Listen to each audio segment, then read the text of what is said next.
Makanya kalau tadi saya katakan kalau kita mau bersaing tinggi nih di Piala Dunia, karena level di Piala Dunia nih, kita perlu insentif dari pemain-pemain diaspora yang memang mereka asalnya dari luar, Bang, yang berkompetisi di luar kayak Matthew Baker. Saya pernah bikin seleksi untuk timnya Pak Indra Safri hari itu, bikin di Sumut. Itu yang ikut 800 orang dari mana-mana. Ketika dilihat cuma satu. Nah, ini yang menarik, Bang, yang orang jarang tahu. Ketika PSSI dulu menghentikan kompetisi karena Covid, Bang, Liga Top Skor nggak berhenti, Bang. Coba kita gas. Berapa coba yang sanggup jadi main di Liga sekarang? Paling 8 tim aja, Bang.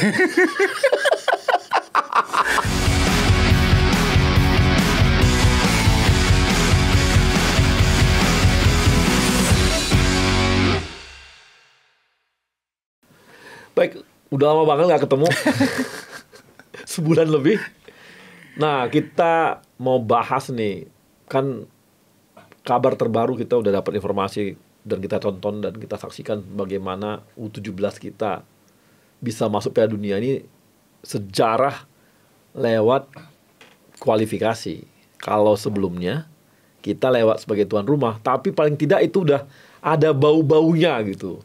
Bau-baunya yang memaksa semuanya untuk mengejar melakukan pembinaan-pembinaan. Tapi kalau ngomong pembinaan, ini ada yang konsistensinya wah parah gitu. Karena dibikin sejak tahun 2011.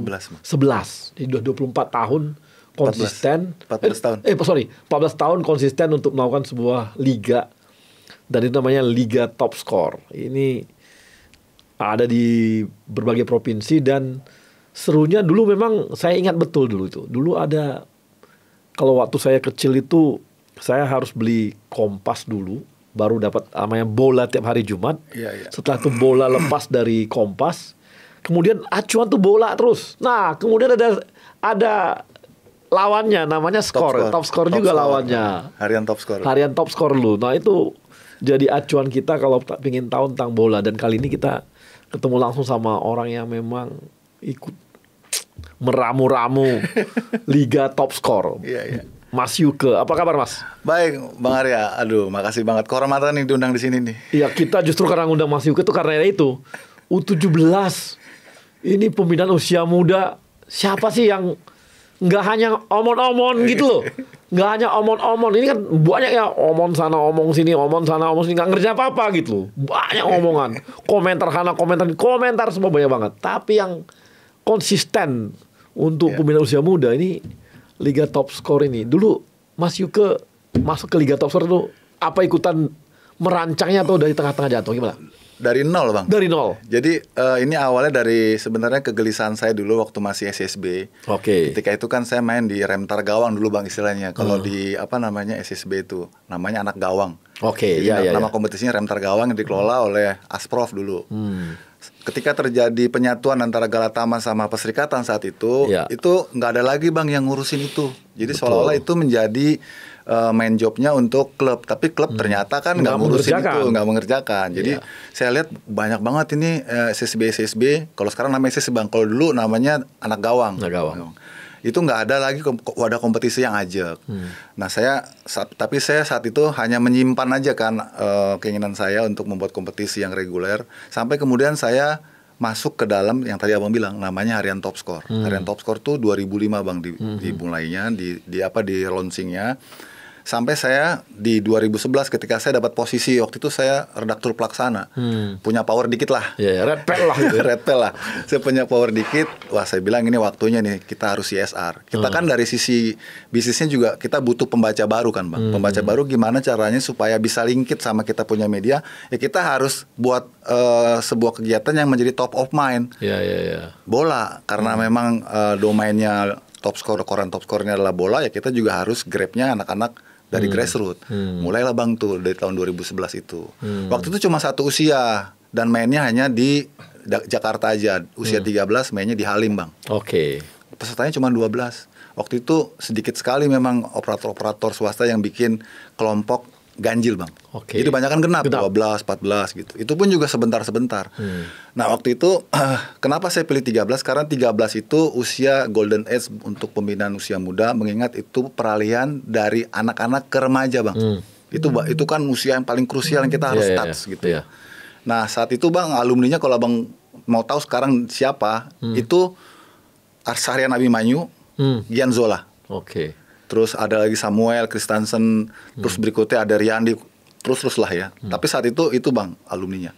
Nah ketika 13 ini sukses, sampai dari Bandung datang segala macam, mereka nuntut, Om Yuke ini gimana setelah 13 kita putus nih, bikin lagi dong yang 15, karena 14 ada Kompas Bang. Wah, karena itu tadi Bang, karena kecintaan saya, karena saya berangkat dari dulu seperti mereka, anak-anak itu yang sepertinya tidak ada jenjang. Jadi ya udah, saya buat 15. Habis 15, daerah lain minta buka top score dong di Bandung. Kita bikin di Bandung. Terus tanpa terasa tambah lagi usianya, jadi 16, 17. Sekarang Bang, setelah di tahun ke-14 ini, begitu sudah banyak sekali alumni Liga Top Score yang menjadi pemain-pemain tim nasional, termasuk Donitri, Ferrari itu Bang yang kemarin-kemarin itu ya. Terus Kaviatur, Jidabin, Iqbal. Wah, mention lah. Susah, saya malah nggak hafal karena saking banyaknya. Sampai yang terakhir, yang kemarin U17 yang dipegang sama Coach Nova itu, saya catat karena saya punya database-nya. Itu ada 14 pemain yang pernah main di Liga Top Score. Jadi pemain yang kemarin itu ada 14 hasil dari Liga Top Score di usia mereka dari usia 12 tahun Bang. Jadi mereka mungkin sekarang orang lihat anak ini udah main di usia 17. Tapi mereka tuh prosesnya dari usia 12 tahun kompetisi Bang. Karena kita kan dari 12, 13, 14, 15 itu setiap tahun Top Score tuh bikin Bang. Jadi anak-anak ini gak kemana-mana Bang. Di situ-situ aja. Jadi kita bisa pantau. Maka saya bilang nih anak-anak ini kalau perlu nomor celananya saya tahu.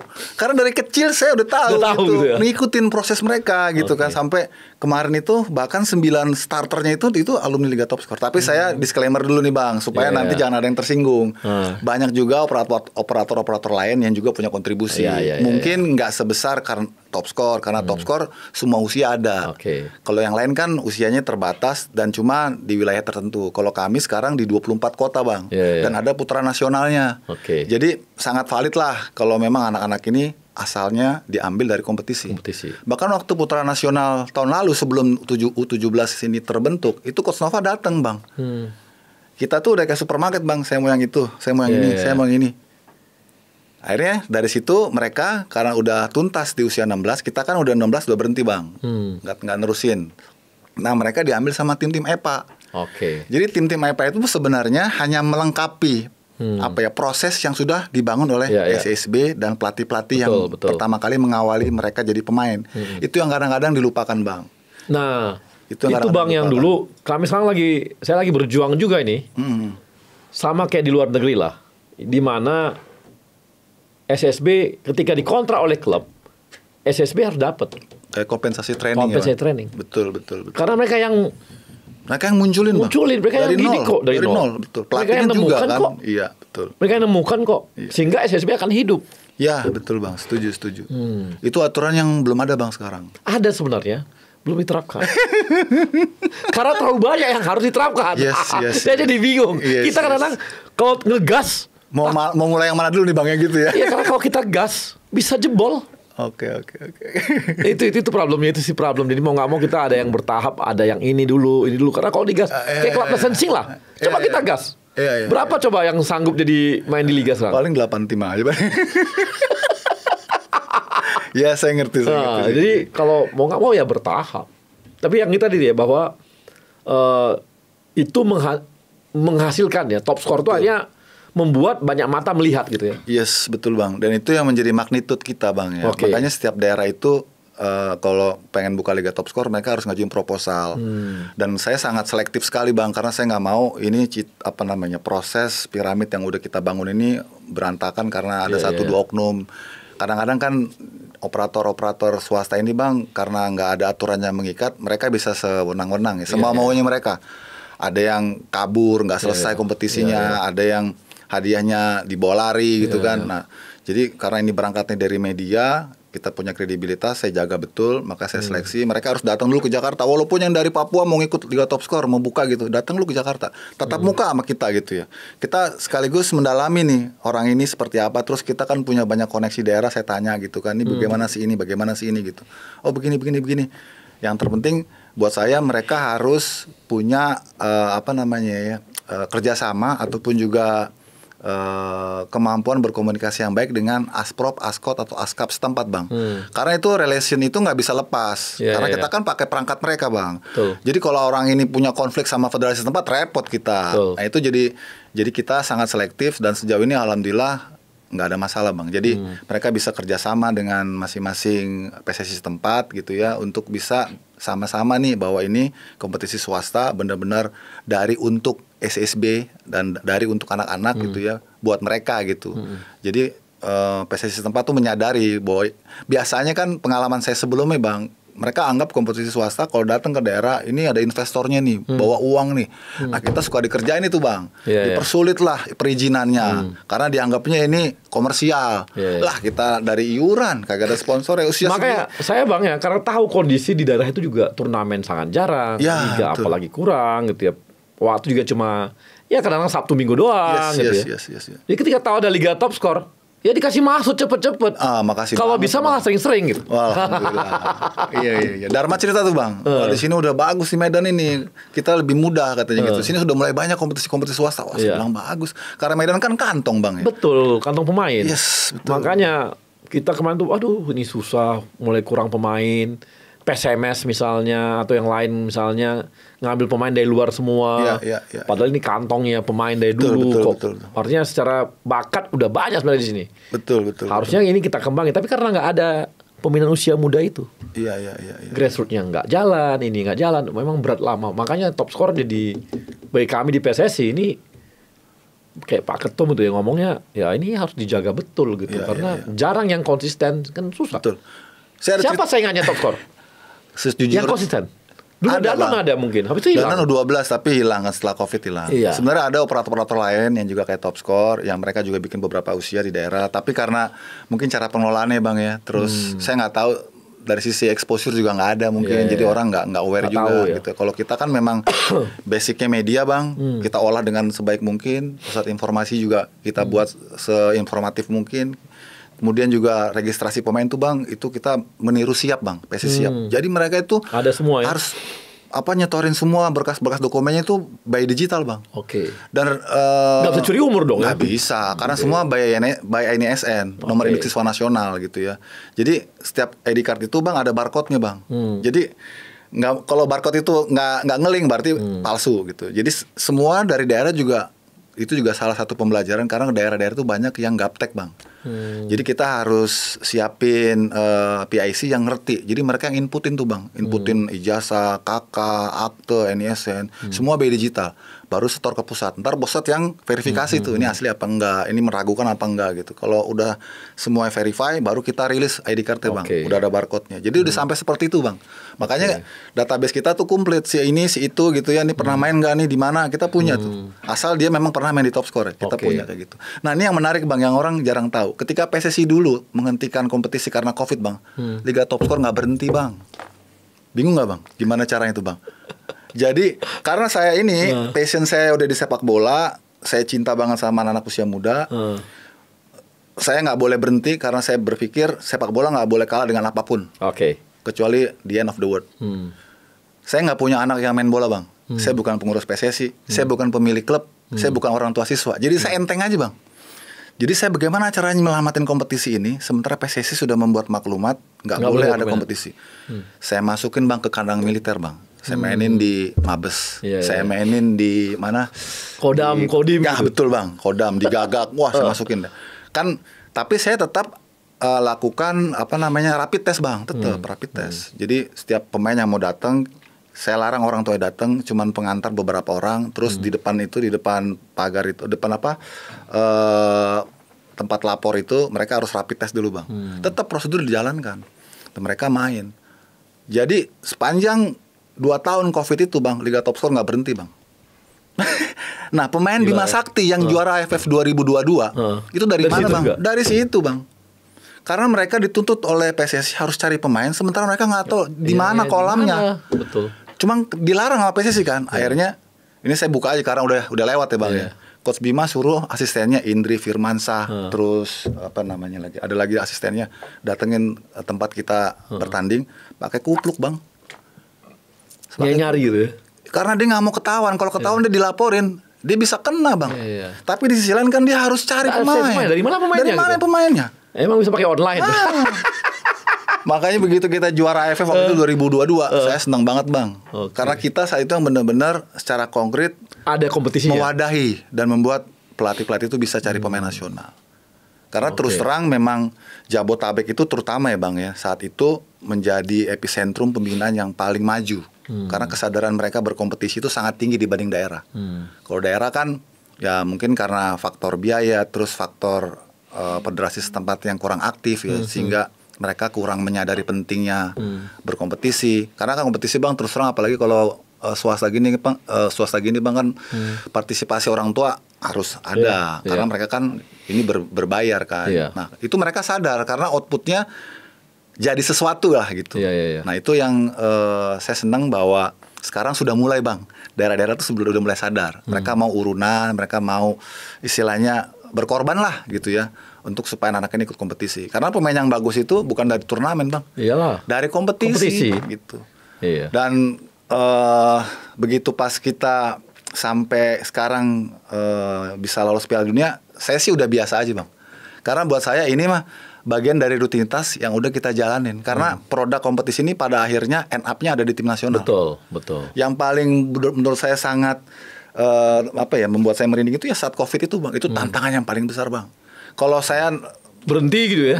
Iya bang. Siapa pemain kita ya kemarin dari mana, di AFF? Nggak ada. Bahkan waktu itu GSI ya, Gala Siswa itu, itu audisi pemainnya lewat online bang. Video-video dikirimin gitu.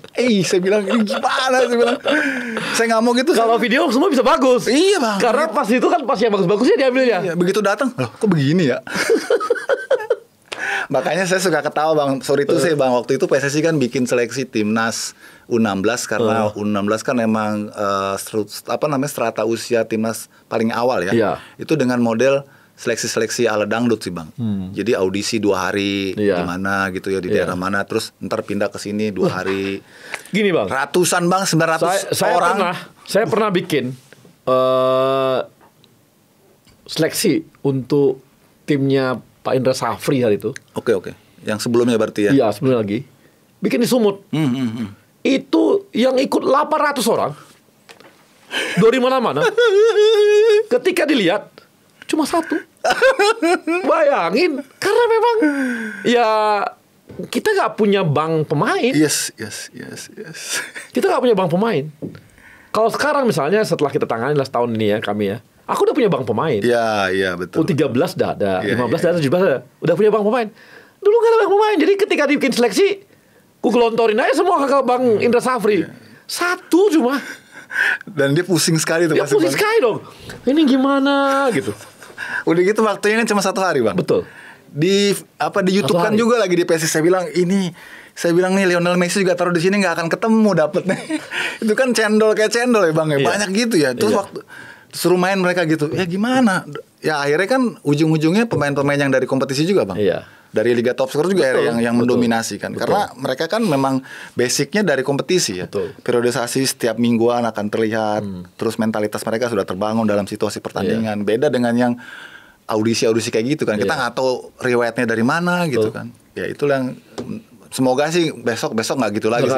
Jangan lagi. Gitu. Kalaupun ada dibikin gitu talent scoutingnya, tapi udah diminta ke provinsinya, mana? Berapa orang? Mungkin ya ikut cuma 40 orang. Iya, betul. Iya kan? Paling banyak 50. Tapi udah inti semua, tinggal pilih. Bisa dapat 5 itu jangan-jangan. Karena udah kan hasil kompetisi. Tapi itu juga hati-hati juga sih bang. Karena pengalaman saya itu banyak titipan juga. Jadi anaknya si A lah, anaknya si B lah masukin itu yang gitu. Kalau saya bikin adalah, saya kan cek dari Suratin. Nah, betul.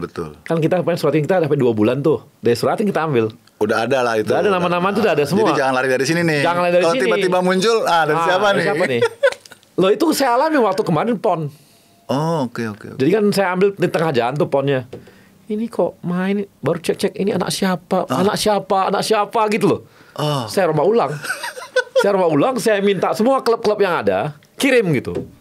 Semua klub-klub yang ada saya minta kirim nama-nama klub tapi ya. Iya. Yang terdaftar di Asprof baru saya seleksi. Hasilnya bagus.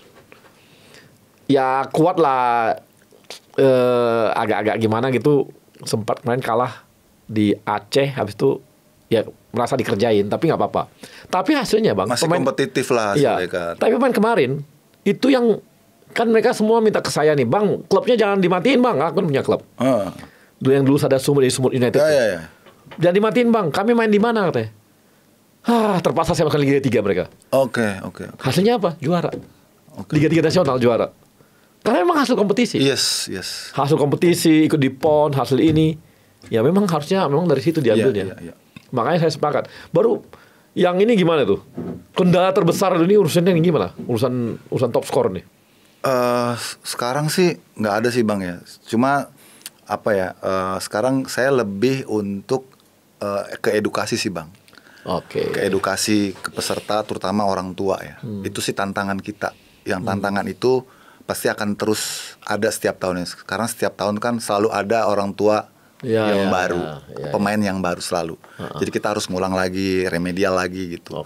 Soalnya tadi saya katakan memang di kompetisi swasta ini partisipasi orang tua itu sangat besar.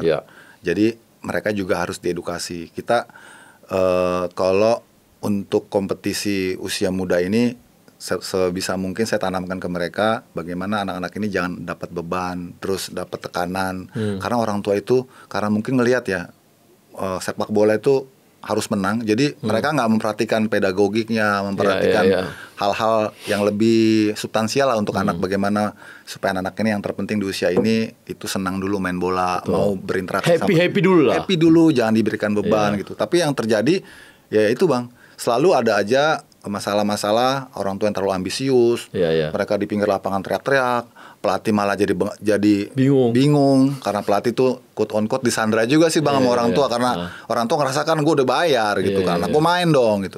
Di sisi lain pelatih mungkin lihat nggak bisa semuanya main nih karena kalau udah jadi tim kan tetap harus yang lebih siap kan. Mungkin harus ada tambahan segala macam, tapi orang tua kadang-kadang nggak ngerti. Itu yang terus saya motivasi ya. Makanya saya perlu ada kayak kelas khusus sih bang untuk buat orang tua nih setiap musimnya. Mungkin yang itu yang tantangan saya ke depan. Nah itu menarik saya lihat yang dibikin kemarin oleh teman-teman di Bali Seven yang Bali United. Festival sih cuma 3 hari ya. Betul. Yang menarik bagi saya adalah apa? Itu dulu waktu yang pertama dulu yang juara-juara grupnya itu tanding. Merupakan juaranya. Sekarang bang ranking 1-2 masuk ke Diamond. Oh iya bikin kayak klaster-klaster gitu ya. Jadi yang ranking 3-4 masuk ke Gold. Iya. Yang ini Silver. Ada plate gitu ya. Jadi semua juara. Betul. Dan semua anak akhirnya main sampai habis. Semua happy. Betul. Orang tua pun akhirnya ya happy juga dia walaupun di ranking bawah kalah gitu. Tapi tetap pulang bawa penghargaan. Walaupun dia misalnya juara silver gitu kan. Saya tuh ranking berapa lah ke bawah gitu ya. Tapi ada juara silvernya gitu, ada diamond lah. Saya lihat ini menarik gitu. Jadi membuat semua anak-anak itu karena ini nggak tahu saya tantangan kan sekarang ini dikit-dikit harus juara gitu ya. Nah ide mereka bikin semua bagian ada juaranya. Jadi semua juara. Iya, betul, setuju bang. Emang untuk usia grassroots harus begitu bang. Supaya anak-anak itu nggak kapok. Ntar jangan sampai karena mereka nggak dimainin, karena mereka nggak juara, besokannya nggak latihan lagi bang. Hilang kita punya generasi. Betul. Karena kadang-kadang dari situ kita nggak tahu ya 10 tahun kemudian tuh anak bisa jadi pemain. Betul. Terus yang berikutnya bang, tantangan kita juga bagaimana membuat kompetisi usia muda ini itu menjadi platform untuk orang tua dalam membuat anak-anak ini mengerti tentang masa depan mereka. Artinya kan nggak semua anak-anak ini nanti graduasinya sebagai pemain profesional atau sebagai pemain bola nantinya. Kan nggak selalu semua jadi pemain bola bang.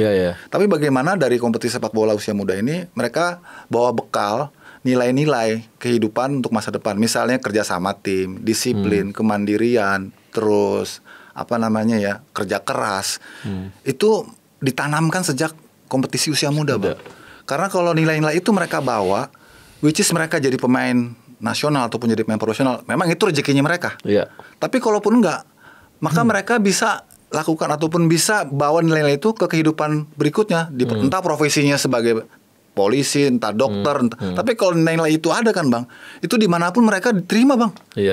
Kan orang yang kompetitif, orang yang jujur, orang yang unggul, pasti diterima di mana aja dia bekerja. Itu yang sekarang tantangan buat Liga Top Score lebih ke situ, Bang. Kalau rutenya ini bawa jadi membangun mental betul ya? Yes, betul, Bang. Itu, Bang. Itu yang dan Jakarta ini tadi saya katakan jadi apa namanya ya? Contoh project. Karena Jakarta ini memang awalnya kan di Jakarta, dan Jakarta ini kesadaran berkompetisi sangat tinggi yang nanti saya harapkan juga diikuti oleh operator-operator Liga Top Score di daerah lain, Bang. Jangan-jangan ini bisa diobatnya mental health ya. Masalah mental health tuh ya main bola gitu ya. Iya, Bang, termasuk orang tua juga. Orang tua tuh jadi diajarin juga gitu loh. Mereka terbiasa lah gitu. Jadi ya makanya kalau misalnya Abang nih di Sumut melakukan hal itu, semoga aja nih asprop lain juga ngikutin, Bang.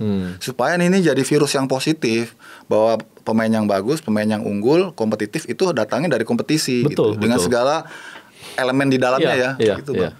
Nah, ini tadi kan kita tahu bahwa itu ada 14 nih. Iya.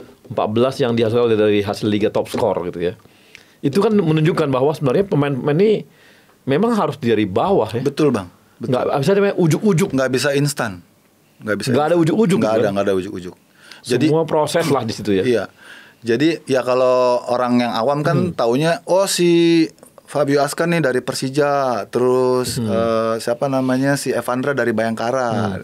Mereka nggak tahu sebelum sampai ke situ anak-anak ini di mana. Anak-anak ini pasti dari usia kecil. Siapa di usia kecil nih di mana dia berkompetisinya? Kayak Marcelino lah dari Jawa Timur gitu ya. Iya. Kan betul. Dari mana kok tiba-tiba ke sekarang di Oxford? Iya. Emang langsung lahir gitu ya. Makanya saya sih, Bang, selalu ketika anak-anak timnas ini pemain-pemain Liga Top Score ini sukses jadi pemain timnas gitu ya. Saya kalau nulisin riwayat mereka dalam postingan ataupun juga pemberitaan, saya selalu sertakan nama SSB-nya, Bang. Karena buat mereka itu penghargaan. Betul. Dan juga saya selalu ingatkan kepada pemainnya, ingat siapa yang pertama kali ngajarin kamu nendang bola. Jadi supaya mereka juga tahu istilahnya riwayat mereka ya. Kan gimana pun kadang-kadang pemain-pemain itu kan suka lupa, Bang. Kayak kacang lupa kulit ya. Iya. Jadi supaya kita ajari mereka supaya berbakti lah. Ya agen-agen juga diingatkan tuh. Waduh, saya paling kesel tuh, Bang. Mereka enak aja mungut-mungut di tengah. Langsung kontrak. Langsung udah jadi begitu masuk ke tim apa main pungut-pungut aja. Ya ampun. Udah gitu klubnya dilupain. Dan ada nih, Bang, banyak praktek-praktek agen itu buat seleksi. Mereka bikin syarat, pemain itu harus tidak terikat dengan tim manapun. Gila ya. Lah, dari mana pemain ini sebelumnya? Pasti kan dia ada klub asalnya. Kalau gitu dilupakan dong. Berarti ini agen nih mau untungnya aja dong. Itu, Bang, yang saya suka kesel. Jangan-jangan Top Score selalu dipantau nih sama agen. Ya pasti, Bang. Pasti, Bang. Bang, kalau gitu saya arahin, tolong lo datangin klubnya, datangin SSB-nya, bicara baik-baik gimana caranya gitu. Betul. Kan supaya mereka juga semangat ngebangun, menciptakan pemain. Kalau paling, Bang, SSB nggak minta banyak, Bang, peralatan latihan, Bang, bola, terus apalagi terus rompi, paling gitu. Tapi kan ada etikanya, Bang. Ini kan banyak kan kagak main potong-potong di tengah aja, dia enak aja ngambil cuan, yang di bawahnya megap. Itu, Bang. Nah, kita kemarin lihat, Bang, hasil dari U17 itu. Yang kalah lawan Korea Utara gitu ya. Walaupun diusulkan bahwa ini Korea Utara udah tua. Tapi Uzbek. Katanya Korea Utara udah tua-tua nih, tapi dibantai juga sama dia 3-0 gitu ya. Wah, Uzbek emang luar biasa sih, Bang. Saya udah ikutin mereka dari 10 tahun lalu lah. Oke. Jadi memang ini komitmen pemerintah sama federasi itu luar biasa sih, Bang. Mereka membangun tim ini benar-benar dari nol ya. Maksudnya terutama di Youth Academy-nya mereka seriusi betul itu, Bang. Bahkan ketika timnas Uzbek U17 ini bertanding di Piala Asia kemarin, secara paralel itu mereka U14 dan U15, timnas U14 dan U15 mereka itu bertanding internasional juga, Bang, dengan negara-negara serumpun lawan Armenia, Georgia. Artinya usia segitu mereka punya timnas loh, Bang. Kita kan usia pertama timnas 16. Mereka 14. Terus mereka diikutkan di kompetisi, Bang. Dan dia siapa lawannya ya? Gila. Jadi kita mungkin heran-heran, 17 Uzbekistan mainnya kayak gini ya. Gitu ya. Mereka dari timnas 16, sebelumnya dari 15 itu udah seleksi tuh, Bang. Seleksi berjalan tuh. Maka produknya baru kita lihat U17. Lawan Arab Saudi di Fur 2 pemain dia masih menang 2-0. Gila, ini setengah alien nih Uzbek nih. Ya kan. Ya sama kemarin kita lihat 23-nya kan sama juga nih. Iya. 23-nya, 20-nya mereka juarakan 2023 kan. Iya. Yang kita adu badan gitu. Gila Bang Uzbek. Kayaknya kita mesti ngacu ke situ deh, Bang. Gitu ya. Ngacu ke situ deh. Kalau Korea, Jepang oke lah. Ya, mereka udah established. Udah established lah. Tapi semua ada Uzbek kompetisi ini Uzbek ya. bikin wah luar biasa kan Uzbek. Atau kita kayaknya perlu ke Uzbek. Menarik juga ke Uzbek. Pengen tahu. Iya, daripada kita ke Eropa mungkin perlu ke Uzbek lihat. Iya. Ini bisa apa ya? Ya kayak studi banding lah. Studi banding ke Uzbek. asal bener Bang, studi bandingnya banyak. Nggak mau dilanjutin deh. Jangan lanjutin. Tapi iya Uzbek hebat banget ya. Iya. Dan tuh usia mudanya gitu. Usia mudanya betul. Dan kan U23 mereka kan udah berapa orang pemainnya masuk ke klub-klub Eropa kan? Betul. Dia tuh sudah sebenarnya tadi saya bilang over Bang.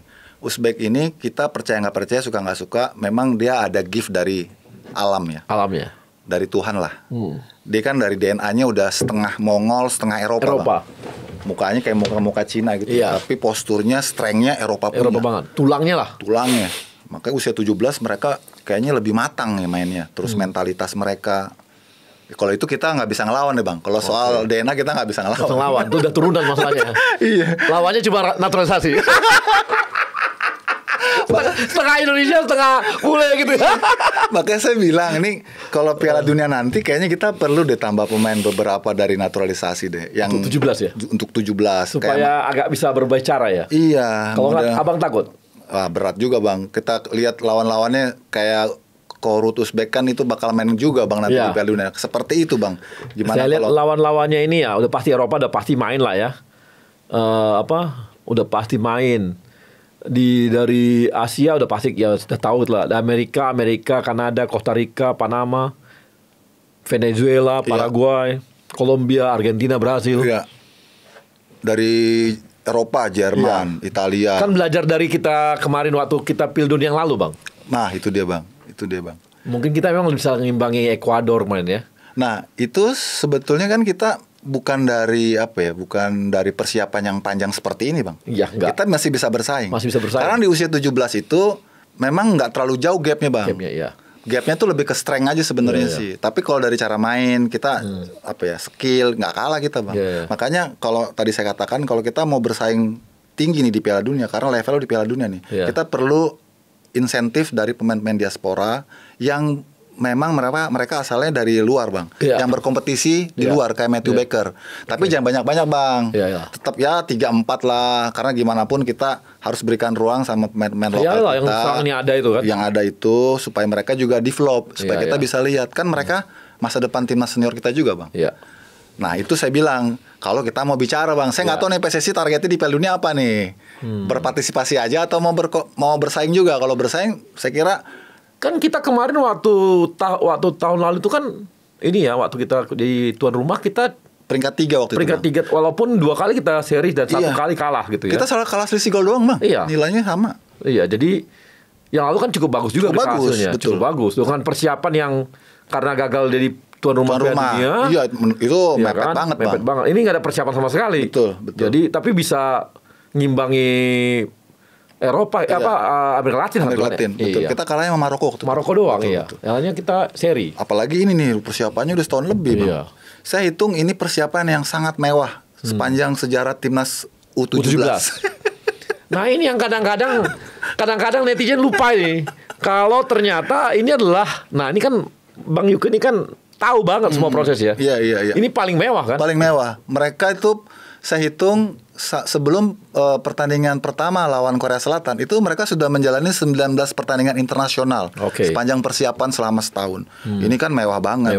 Dan ini thanks to PSSI sih terus terang aja, bukan karena ada Bang Arya di sini ya. Tapi federasi-federasi sebelumnya nggak memberikan porsi yang demikian mewah untuk timnas usia muda Bang. Kebanyakan seniornya aja.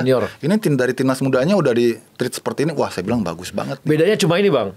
Kalau yang muda itu nggak boleh mereka naik pesawat yang mewah-mewah, nggak boleh naik pesawat naik premium. Hotel nggak boleh premium. Betul. Itu kita bikin aturan memang. Tapi kesempatan untuk pertandingan itu kita kasih. Iya. Jadi kalau untuk pertandingan kita kasih ruang besar. Iya. Tapi kalau untuk penginapan, sorry itu saya lah nggak ada yang namanya mewah-mewah, nggak ada. Karena mereka belum jadi siapa-siapa.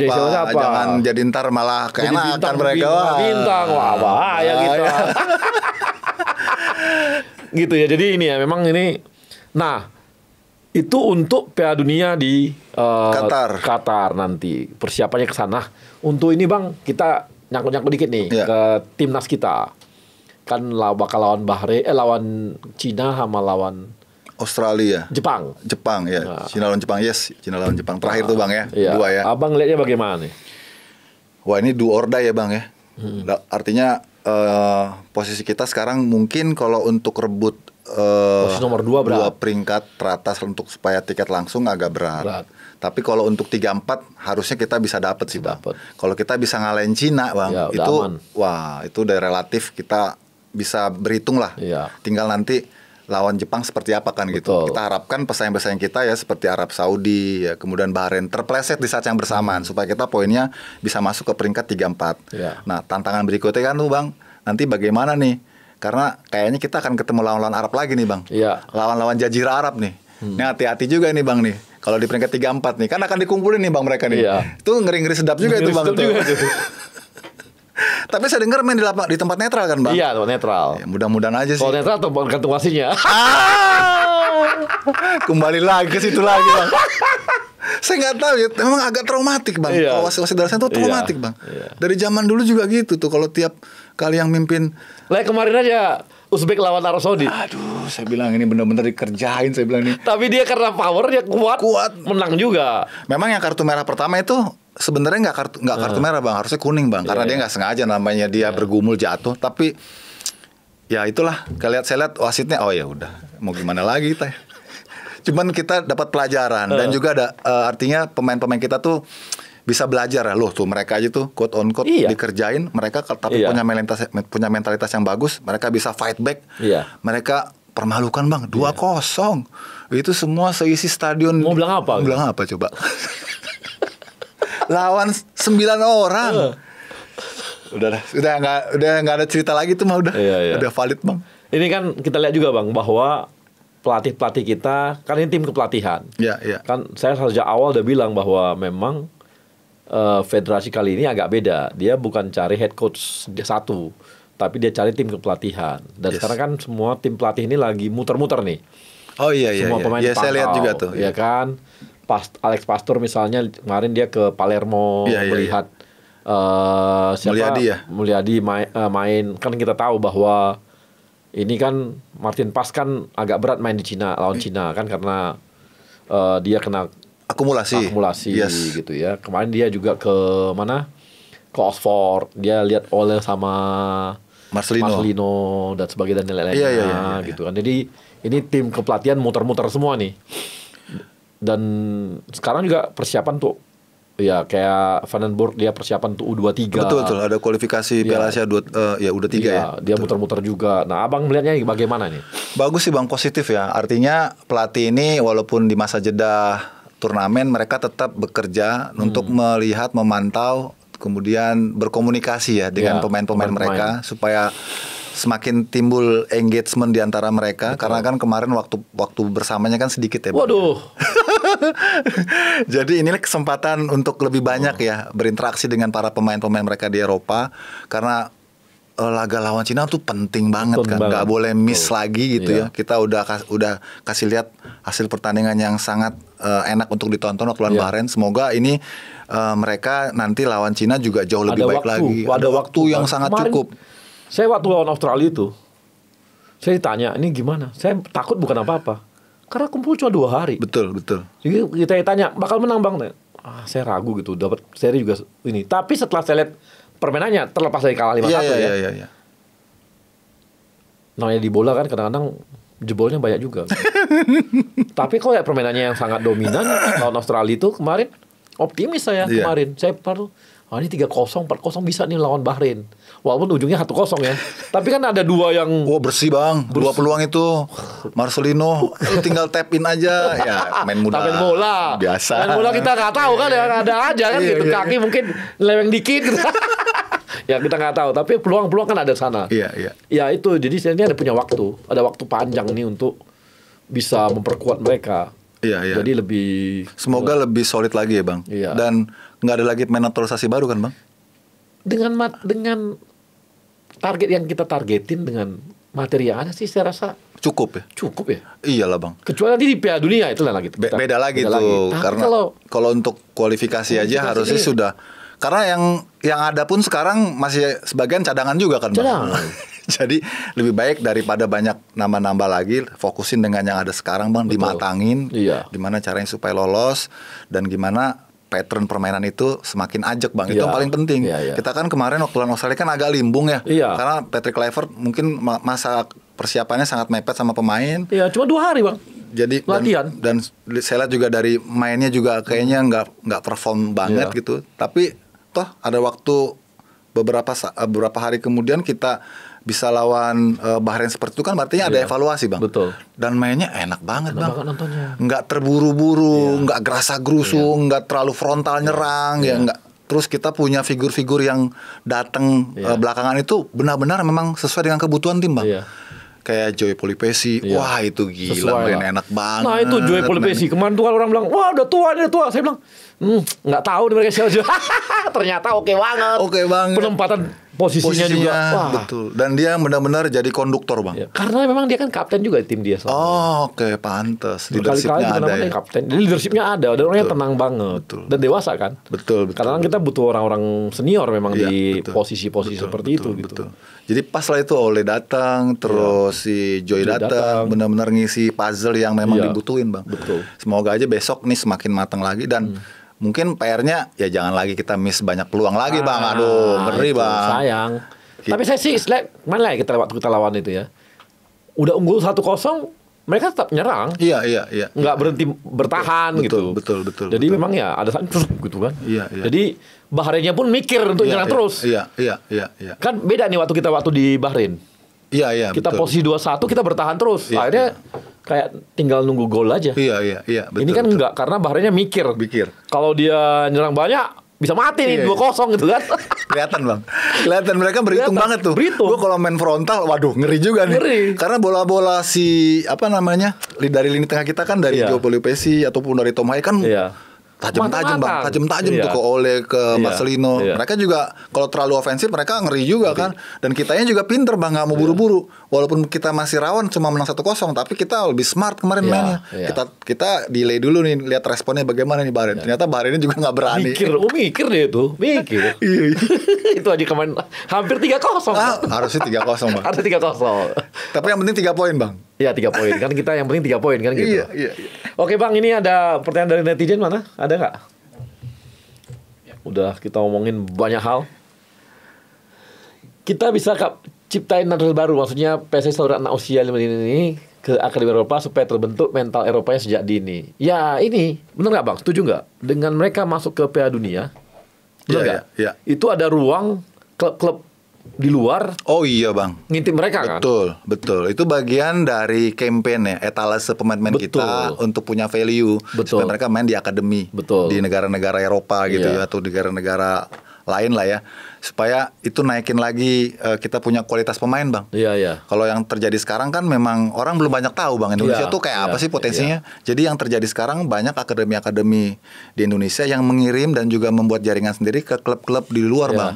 Ke Spanyol kayak misalnya saya sebut kayak Asiana, dia punya kerjasama dengan Cerezo Osaka, dikirim pemain ke sana. Terus kayak Asio punya kerjasama dengan tim dari Spanyol, dikirim ke sana pemainnya. Kalau besok anak-anak dari yang 17 ini terpantau punya kualitas, mereka bukan dikirim tapi diambil. Beda, diminta. Dan itu saya pikir bagus banget.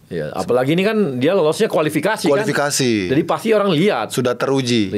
Dilihat bahwa wah nih bisa dipantau, Pak. Jadi ini ruang etalase betul ya bagi pemain-pemain untuk bisa masuk ke sana ya. Makanya ini buat pemain harusnya membuat mereka lebih termotivasi lagi, Bang. Jangan cepat puas.